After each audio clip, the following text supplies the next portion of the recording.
A big hello to everyone. I am Sameer Gandhe, faculty of history English medium at Utkarsh classes. आज का video बहुत important होने वाला है। क्यों? क्योंकि new year is round the corner. बहुत कुछ ही दिनों में एक और नया साल लगने वाला है और आप सभी को पता है कि नए साल के साथ एक और बहुत इंपॉर्टेंट चीज़ आती है, वो है न्यू ईयर रेजोल्यूशंस। तो एज एन MPPSC एस्पिरेंट या चाहे आप किसी भी और एग्ज़ाम की तैयारी कर रहे हो, ये साल आपके लिए बहुत इंपॉर्टेंट होने वाला है। क्यों? क्योंकि MPPSC के रिजल्ट्स आना शुरू हो गए हैं और अब मुझे लगता है और हम सभी को लगता है कि एग्ज़ाम की जो साइकिल है वो एक बहुत रेगुलर तरीके से जो है वो हो जाएगी। तो आज मैं एक ऐसा वीडियो आपके सामने लेके आया हूँ जिसमें हम आने वाले साल का एक ब्लूप्रिंट तैयार करेंगे। ठीक है, अब एक MPPSC एस्पिरेंट के दिन में या MPPSC एस्पिरेंट के जीवन में सबसे इंपॉर्टेंट होती है उसकी दिनचर्या। हालांकि ये किसी भी प्रोफेशन में इंपॉर्टेंट है, बट जब हम स्टूडेंट लाइफ में होते हैं तो हमारा एक एक मिनट बहुत कीमती होता है। तो आज मैं आपके साथ एक ऐसी चीज़ डिस्कस करूंगा जिसका डिस्कशन हम कम कर पाते हैं, क्योंकि जनरली हम अपने सिलेबस पर फोकस करते हैं, हमें बहुत सारी चीज़ें पढ़नी होती हैं और हमेशा हमारे पास समय की कमी ही होती है। तो कई बार ये चीज़ जो है वो मिस हो जाती है। और ये चीज़ क्या है? तो आज मैं कोशिश करूंगा इस चीज़ को डिस्कस करने की कि एक MPPSC एस्पिरेंट के लिए या फिर एक सिविल सर्विस एस्पिरेंट के लिए एक आइडियल डेली रूटीन क्या होना चाहिए, है ना। हम क्लास में भी इसकी चर्चा कभी कभी करते हैं, बट हमेशा हम इस चीज़ पे फोकस नहीं कर पाते। इसलिए मैंने और हमारी टीम ने सोचा कि क्यों ना इस पर एक डेडिकेटेड शॉर्ट वीडियो बनाया जाए और अपना ये मैसेज जो है सभी स्टूडेंट्स तक पहुंचाया जाए। अब इस बात को करने से पहले मैं आपको कुछ बातें बता दूं।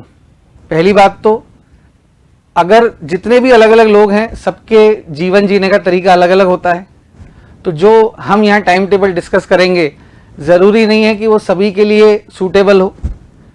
कई लोग दिन में पढ़ते हैं, कई लोग रात में पढ़ते हैं, पर हमने एक आइडियल जो हमें लगा, जो मुझे लगा एक आइडियल टाइम टेबल एक स्टूडेंट का क्या होना चाहिए, वो वीडियो मैं आपके सामने आज ला रहा हूँ। तो अब वीडियो शुरू करने से पहले यहाँ पर मैं अपने 2 अजम्पशंस आपको बता दूं। ठीक है, हमने क्या 2 अजम्पशंस किए हैं। हमने पहला अजम्पशन ये किया है कि आप एक एस्पिरेंट हैं जो कि किसी क्लास में जाते हैं गाइडेंस के लिए और वहाँ पर एटलीस्ट 4 आवर्स आप स्पेंड करते हैं। अब ये समय ऊपर नीचे किसी के लिए हो सकता है, किसी के लिए थोड़ा कम हो सकता है, किसी के लिए ज़्यादा, बट हमने एक एवरेज लेने की कोशिश की है। हमने जो क्लास का टाइम अज्यूम किया है वो सुबह का अज्यूम किया है। मुझे पता है कि कई सारे बैचेस जो हैं वो शाम को भी लगते हैं। तो ये हमारे 2 अजम्पशंस हैं, क्योंकि देखो आप भी समझते हो कि सभी के हिसाब से एक टाइम टेबल बनाना, है ना, एक डेली रूटीन बनाना हमारे लिए भी पॉसिबल नहीं है। ये हमने ऐसा क्यों किया? क्योंकि मुझे पर्सनली लगता है कि जो हम देखिए, मुझे पर्सनली लगता है कि रात बनी है सोने के लिए। हमारी बायोलॉजिकल क्लॉक जो है वो ये कहती है कि रात को ही समय है जब हम अपनी नींद पूरी करें। हम दिन भर में जो वियर एंड टीयर अपनी बॉडी पर करते हैं उसको हम रात को रिकवर करें। तो नो डाउट कई लोग रात को पढ़ते हैं, मैं ये नहीं कह रहा कि वो गलत है, बट पर्सनली आई फील कि दिन में जो पढ़ाई हम करते हैं वो ज़्यादा यूज़फुल होगी। अब मुझसे कई लोग डिसएग्री कर सकते हैं, मुझे इस बात में कोई भी शक नहीं है, पर यहाँ हमने अज्यूम किया है कि आप 8 to 12 क्लास जाते हैं, तो उस हिसाब से हम जो है एक शेड्यूल डिस्कस करने वाले हैं। आप कोशिश करें आप इस शेड्यूल को फॉलो करें। इस शेड्यूल को थोड़ा सा माइन्यूटली हम स्टडी करेंगे। तो आइए शुरू करते हैं। चलिए भाई, उठने का समय ये थोड़ा मुश्किल है आजकल। आज की जनरेशन जो है वो सुबह उठने में कम विश्वास कर रही है, पर शायद सुबह उठने से अच्छी चीज़ आप कुछ नहीं करेंगे अपने जीवन में। बहुत लोगों ने कहा है, हमारे जो ग्रंथ हैं पुराने वो भी कहते हैं कि जो उगता सूरज देखेगा उसमें दिन भर एनर्जी रहेगी। कोशिश करें आप बहुत लेट नाइट, जो आजकल एक जागने का ट्रेंड है, ठीक, इसके सभी शिकार हैं, है ना। मैं ऐसा नहीं कहूँगा कि मैं कोई संत हूँ, आप और मैं दोनों ही शिकार हैं, पर इसको हमें सुधारने की कोशिश करनी चाहिए और एक अर्ली वेकअप 6 AM का हमारा होना चाहिए। उसके बाद जो हमें दूसरी चीज़ इंपॉर्टेंट करनी चाहिए वो 1 घंटा जो है हमारे शरीर को देना चाहिए। क्लियर? आप चाहे जो भी एक्टिविटी करते हो, चाहे वॉक पर जाते हो, चाहे आप योगा करते हो, चाहे मेडिटेशन करते हो, ठीक, चाहे आप जिम जाते हो, तो जो भी चीज़ है आपको 1 घंटा देना चाहिए। जनरली यंग एज में जो स्टूडेंट्स की एज होती है, क्योंकि हम यंग होते हैं, हमारी बॉडी एकदम फ्रेश होती है, तो हम लोग कई बार इसको जो है इग्नोर कर देते हैं, बट 6 to 7 आप 1 घंटा आधा घंटा अगर अपनी बॉडी को दें तो वो बॉडी से ज़्यादा आपकी माइंड पर वर्क करेगा, है ना। यू विल फील एनर्जेटिक, एकदम से नहीं पर धीरे धीरे आपके साथ ये होगा। क्लियर। फिर आप क्लास के लिए रेडी हो 7 to 8 सॉरी, है ना, जहां पर आप अपने क्लास के लिए तैयार हो, ब्रेकफास्ट करें। क्लियर, एक हेल्दी ब्रेकफास्ट लें।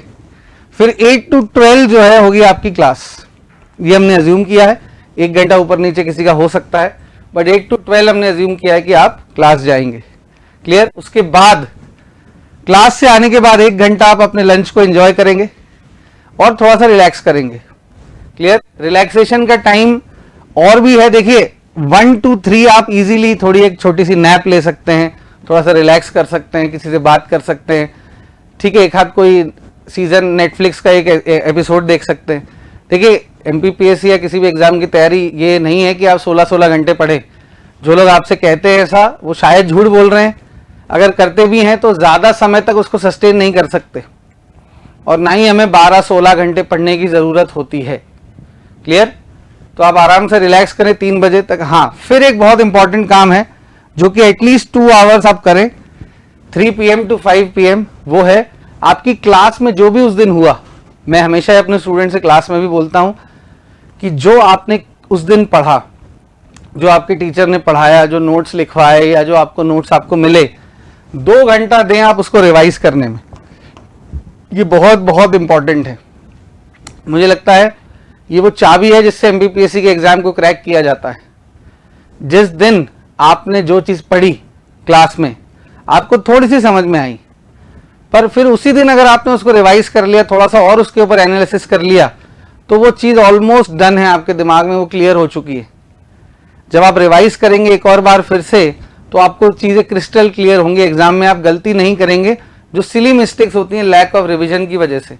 तो मैं कहूंगा 3 से 5 बजे तक आप अपने क्लास के रिवीजन को बहुत इंपॉर्टेंस दें।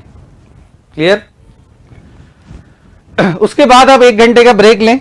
5 PM to 6 PM you can take a break from study, जिसमें कि आप कोई भी एक्टिविटी कर सकते हैं, आप किसी से बात कर सकते हैं, या चलो, है ना। देखिए स्क्रीन टाइम कम करने की कोशिश करें। मैं ये इजीली कह तो सकता हूं कि आप अपने मोबाइल में रील्स देख लें, पर उसकी एक लिमिट होनी चाहिए, है ना। आपने ये बात सुनी होगी कि बहुत ज़्यादा एक्सपोजर टू दीज डिवाइसेस, चाहे वो लैपटॉप्स हो, मोबाइल्स हो, ये हेल्थ के लिए कहीं ना कहीं जो है वो नुकसानदायक है। ठीक है। फिर 1 घंटे के ब्रेक के बाद आप 1 घंटा दें एक बहुत इंपॉर्टेंट चीज को, जो कि मेनली है करंट अफेयर। दुनिया में क्या चल रहा है, दुनिया में क्या चल रहा है, ये एक सिविल सर्विस एस्पिरेंट को बहुत अच्छे से पता होना चाहिए। तो 1 घंटा आप न्यूज़पेपर पढ़ें, और जो भी करंट अफेयर्स आप फॉलो करते हैं, चाहे आप किसी क्लास के करते हो, चाहे आप किसी वेबसाइट से करते हो, चाहे किसी ऐप से करते हो, जो भी अच्छी सोर्स आपकी करंट अफेयर्स की है, उसको आप जरूर 1 घंटा दें रोज। क्योंकि देखो भाई, करंट अफेयर तो रोज हो रहे हैं ना, वो आपके लिए रुकने वाले तो है नहीं। आपने सोचा मैं पूरे महीने के पढ़ूंगा, पर ये गलत अप्रोच है। जो भी रोज हो रहा है दुनिया में, आप उसको पढ़ें और कहीं उसको लिखें, जिससे आपको एग्जाम के दिन वो चीज भूले ना। ऐसा ना लगे कि ये तो मैंने पढ़ा था यार, फिर भी मुझे याद नहीं आ रहा। क्यों नहीं आ रहा? क्योंकि आपने रिवाइज नहीं किया। ठीक है भाई। 7 to 8 आप अपने डिनर का टाइम रख सकते हैं। डिनर के बाद छोटी मोटी एक वॉक पर जा सकते हैं, जो कि आपके लिए एक रिफ्रेशिंग एक्सपीरियंस होगा, है ना। आप चाहे तो अपने दोस्तों से भी मिल सकते हैं। क्लियर। पर हाँ, ये बहुत इंपॉर्टेंट पॉइंट है कि दोस्तों के साथ ज़्यादा टाइम वेस्ट ना करें, उसको लिमिटेड रखें, क्योंकि दोस्तों के साथ समय निकलते पता नहीं लगता। तो हमें अपने जो बेसिक इंस्टिंक्ट है ना, कि मुझे दोस्तों के साथ समय बिताना है, तो वो समय हमेशा कंट्रोल में होना चाहिए, आपके कंट्रोल में होना चाहिए, है ना। हमेशा ध्यान रखें कि समय आपके कंट्रोल में अगर होगा तो जीवन में आपको सक्सेस जरूर मिलेगी। क्लियर। फिर मुझे लगता है 8 PM to 9 PM रात को डिनर वगैरह होने के बाद एक अच्छी टेक्स्ट बुक पढ़ें, किसी भी सब्जेक्ट की पढ़ें, चाहे वो हिस्ट्री की हो, पॉलिटी की हो, ज्योग्राफी की हो। आप सपोज आपने आज क्लास में इंडस वैली सिविलाइजेशन किया, है ना, 3 से 5 बजे के बीच में आपने इंडस वैली सिविलाइजेशन को रिवाइज भी कर लिया। फिर आप इंडस वैली सिविलाइजेशन की एक अच्छी टेक्स्ट बुक पढ़े, मतलब एक एंशिएंट हिस्ट्री की एक अच्छी टेक्स्ट बुक पढ़े। ऐसे ही आपने ज्योग्राफी में अगर इंडियन मॉनसून पढ़ा है तो आपने उसको रिवाइज भी कर लिया है, अब इंडियन मॉनसून को एक अच्छी टेक्स्ट बुक से पढ़ें। इससे आपकी जो समझ है वो बहुत बढ़ेगी, आपका एक लेवल होगा अलग उस पर्टिकुलर टॉपिक या सब्जेक्ट को लेकर। क्लियर? फिर एक और बहुत इंपॉर्टेंट है एस्पेक्ट आपके तैयारी का, वो है एमसीक्यूज। सभी टीचर्स आपसे कहते होंगे कि जो भी टॉपिक आप करते हैं उसके एमसीक्यू जरूर प्रैक्टिस करें।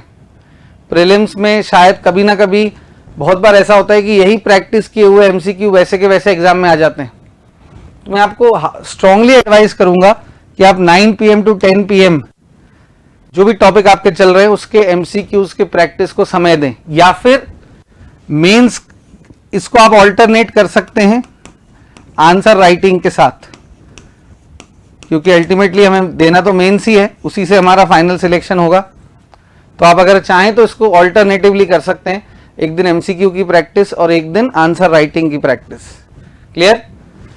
फिर 10 to 11 आपके अगेन आपके रिलैक्सेशन का टाइम है।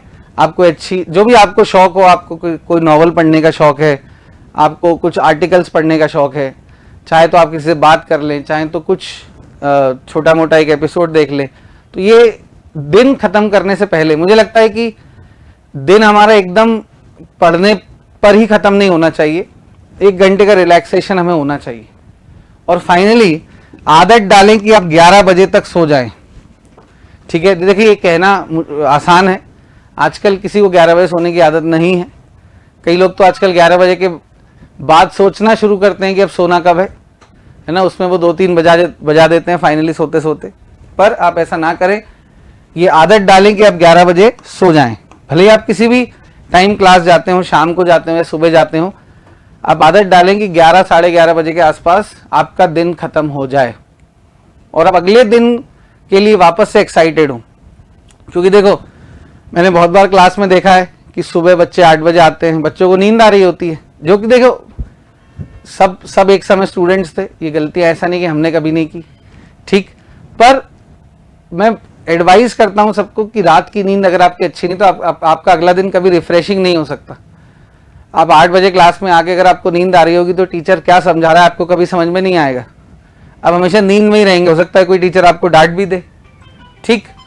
तो finally at 11 you should go to sleep, clear, और आपका वो दिन खत्म हो जाना चाहिए।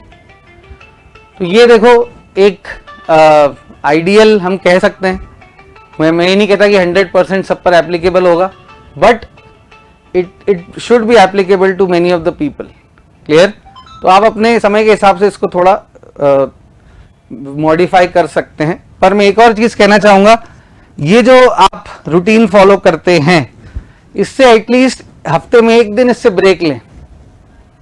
जरूरी है, देखो जब आप जॉब करेंगे तब भी आपको एक दिन की छुट्टी मिलेगी कि नहीं मिलेगी, तो ये तैयारी करना भी एक जॉब की तरह है विदाउट सैलरी, है ना, वो एक अलग बात है, सैलरी आपको मिलेगी आगे, ठीक।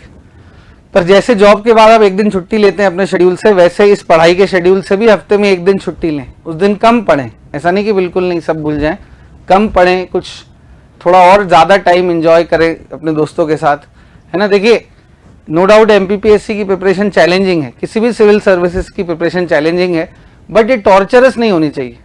It should be an enjoyable experience, एक इंजॉयबल एक्सपीरियंस होना चाहिए। और यही हमारी उम्मीद है कि इस शेड्यूल को देखकर आपको कुछ मोटिवेशन मिलेगा, आप जो हैं इसको फॉलो करने की कोशिश करेंगे। आप इसको फॉलो करें, आई बेट कि आपके लाइफ में बहुत पॉजिटिव चेंजेस आपको देखने को मिलेंगे। इसके साथ साथ एक अच्छी न्यूट्रिशियस डाइट लें और आने वाले समय के लिए तैयार हैं, आने वाले साल के लिए तैयार हो जाए और जो एग्जाम आने वाला है उसके लिए तैयार हो जाए। तो ये हुई हमारी एक आइडियल एमपीपीएससी एस्पिरेंट के लिए जो डेली शेड्यूल है उसकी बात। अब नया साल आने वाला है तो एक छोटी सी चीज मैं और डिस्कस करने वाला था आपके साथ। इस नए साल में कैलेंडर का ईयर चेंज हो जाएगा, पर बहुतों को कंफ्यूजन होता है कि कैलेंडर का चक्कर क्या है। तो आज मैं आपको बहुत जल्द एक चीज बताने वाला हूं कि बेसिकली ये कैलेंडर्स का चक्कर क्या है भाई, है ना। तो आइए जल्दी से फटाफट जो है बिना देर किए हम देखते हैं। पर उससे पहले मैं आपको एक बहुत बहुत इंपॉर्टेंट चीज बताने वाला हूं। 29 दिसंबर से लेकर 2 जनवरी 2024 उत्कर्ष क्लासेस में एक बहुत इंपॉर्टेंट सेल चलने वाली है। आप इसे new year bonanza, new year festival, कुछ भी कह सकते हैं। क्लियर? तो जितने भी कोर्सेज हमारे ऐप पर अवेलेबल हैं एमपीपीएससी के लिए और भी जितने भी कोर्सेज हैं उनके लिए, सब पर अप टू 90% ऑफ आपको मिल सकता है। ऑलराइट, हमारे ऐप पर 650 प्लस कोर्सेज अवेलेबल हैं। क्लियर? तो जो भी आपके दोस्त हैं, आपके फ्रेंड्स हैं, किसी और एग्जाम की तैयारी कर रहे हैं, उन सभी के लिए बहुत इंपॉर्टेंट है ये 3 दिन, क्योंकि आप अब इसमें क्वालिटी एजुकेशन तो पा ही सकते हैं, प्लस आप अपने पैसे की बहुत बड़ी बचत भी कर सकते हैं। तो do not forget, download Utkarsh app right now और उसको चेकआउट करें। चलिए, ठीक है। तो बेसिकली कैलेंडर होता क्या है? सिंपल सी डेफिनेशन है इसकी, a system for dividing time into fix periods and for marking the beginning and end of a year, month और अ डे। क्लियर? टाइम को हमें डिवाइड करना है ना, किसमें? ईयर्स में, मंथ्स में और फाइनली डेज में। तो उसको हम कैसे करेंगे? By using a calendar. कब साल शुरू हुआ, कब खत्म हुआ, कब महीना शुरू हुआ, महीना खत्म हुआ, ये सब हमें कौन बताता है? कैलेंडर। क्लियर? अब तो भाई 2024 आने वाला है और 2023 खत्म होने वाला है। ठीक है, तो ये जो ईयर है, जो कैलेंडर आज दुनिया फॉलो करती है और हम भी फॉलो करते हैं प्रैक्टिकल पर्पसेस के लिए, उसे हम बोलते हैं ग्रेगोरियन कैलेंडर। ठीक है, क्या बोलते हैं हम इसे? Gregorian calendar. क्लियर? अब ग्रेगोरियन कैलेंडर इंट्रोड्यूस किया गया था 1582 एडी में और ये शुरू किया गया था पोप ग्रेगरी द्वारा और इसीलिए इसका नाम पड़ा ग्रेगोरियन कैलेंडर। क्लियर? अब ये जो कैलेंडर है ये बेस्ड होता है बर्थ ऑफ जीसस। इसके जो ईयर हम देखते हैं, है ना, इसके ईयर जो हम देखते हैं, जैसे अभी 2023 खत्म होने वाला है, 2024 शुरू होने वाला है, तो ये सब बेस्ड है किस पर? बर्थ ऑफ जीसस पर। अब सिंपल सी कहानी ये है कि जीसस के बर्थ के पहले जो साल थे उनको हम बोलते हैं बीसी या बिफोर क्राइस्ट। ठीक, और बर्थ के तुरंत बाद शुरू हो गया एडी, इसका मतलब होता है एनो डोमिनी। क्लियर? और एनो डोमिनी का मतलब होता है ईयर ऑफ आवर लॉर्ड, मतलब जिस साल हमारे लॉर्ड जीसस क्राइस्ट पैदा हुए। क्लियर है भाई? समझ में आई आपको बात? ठीक है, हमें सबको पता है कि हम 12 मंथ्स का कैलेंडर ये होता है। ठीक है, और हर 4 साल में आता है लीप ईयर। ठीक है, अब बहुत ज्यादा डिटेल हमें यहां पर जाने की जरूरत नहीं है, ये तो कैलेंडर अपने आप में एक स्टडी जो है उसका एक टॉपिक है। बट जो हम आज फॉलो करते हैं वो ग्रेगोरियन कैलेंडर। पर बहुत लोग कंफ्यूज रहते हैं कि ये तो क्रिश्चियन कैलेंडर है ना, और जितनी भी सिविलाइजेशन है, जितने भी रिलीजन है, सबका अपना एक कैलेंडर अलग होता है। जैसे इस्लाम में अलग कैलेंडर है, ठीक, क्रिश्चियनिटी का तो ये कैलेंडर है। इससे पहले एक कैलेंडर था, इसको जूलियन कैलेंडर कहा जाता था। ठीक, अरबियों ने अलग कैलेंडर बनाया। तो ये हिंदू कैलेंडर क्या है जो हम मेजॉरिटी पॉपुलेशन इंडिया में फॉलो करती है? देखो, प्रैक्टिकली देखें तो हम इसी के हिसाब से चलते हैं, है ना, क्योंकि हमें पूरी दुनिया के साथ चलना है, ऐसा नहीं हम किसी और ही साल में चल रहे हैं। बट जो हमारे फेस्टिवल्स वगैरह होते हैं वो हम अपने हिंदू कैलेंडर के हिसाब से मनाते हैं और सबसे ज्यादा कंफ्यूजन उसी में रहता है। क्लियर?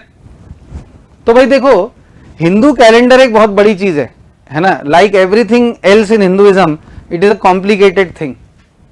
ठीक है भाई, कई बार हम इस हिंदू कैलेंडर को पांचांग भी बोलते हैं। आपने सुना होगा कि पांचांग के हिसाब से ये फेस्टिवल इस डेट पर पड़ रहा है।